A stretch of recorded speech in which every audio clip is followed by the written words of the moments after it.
তীব্র গরমে একটু শীতল বাতাসের খোঁজে ডাইনিং টেবিল ছেড়ে চলন্ত বাইকেই দুপুরের লাঞ্চ সারছেন এক ব্যক্তি। সম্প্রতি সোশ্যাল মিডিয়ায় ভাইরাল হয়েছে এমনই এক রোমাঞ্চকর ভিডিও, যেখানে দেখা যাচ্ছে চলন্ত বাইকে শুয়ে বসে কিংবা দাঁড়িয়ে অত্যন্ত তৃপ্তির সাথে মাছ ভাত খাচ্ছেন রাজ্জাক হোসেন নামের এক ব্যক্তি।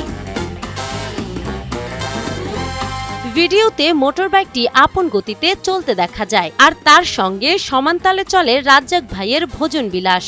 গরমের তীব্রতা থেকে বাঁচতেই নাকি চলন্ত অবস্থায় ভাত খাওয়ার এই অভিনব ব্যবস্থা নিয়েছেন তিনি। ভিডিওটিতে রাজ্জাক হোসেনকে বলতে শোনা যায়, ঘরে গরমে ফ্যান চালিয়েও কোনো শান্তি নেই, তাই বাতাস খেতে খেতে এভাবে বাইকে চড়েই ভাত খাচ্ছি। ভিডিওটি নেট দুনিয়ায় আসতেই লাইক আর কমেন্টের বন্যা বয়ে গেছে। তবে বিনোদন যতটুকুই হোক, এক হাতে চলন্ত বাইকে স্ট্যান্ড দেখিয়ে এভাবে ভাত খাওয়া কিন্তু অত্যন্ত ঝুঁকিপূর্ণ। যে কোনো মুহূর্তে ঘটতে পারে বড় দুর্ঘটনা। ট্রাফিক আইনের তোয়াক্কা না করে এমন বিপজ্জনক ভোজন বিলাস জনসাধারণের নিরাপত্তার জন্য হুমকি স্বরূপ, যা মোটেও গ্রহণযোগ্য নয়।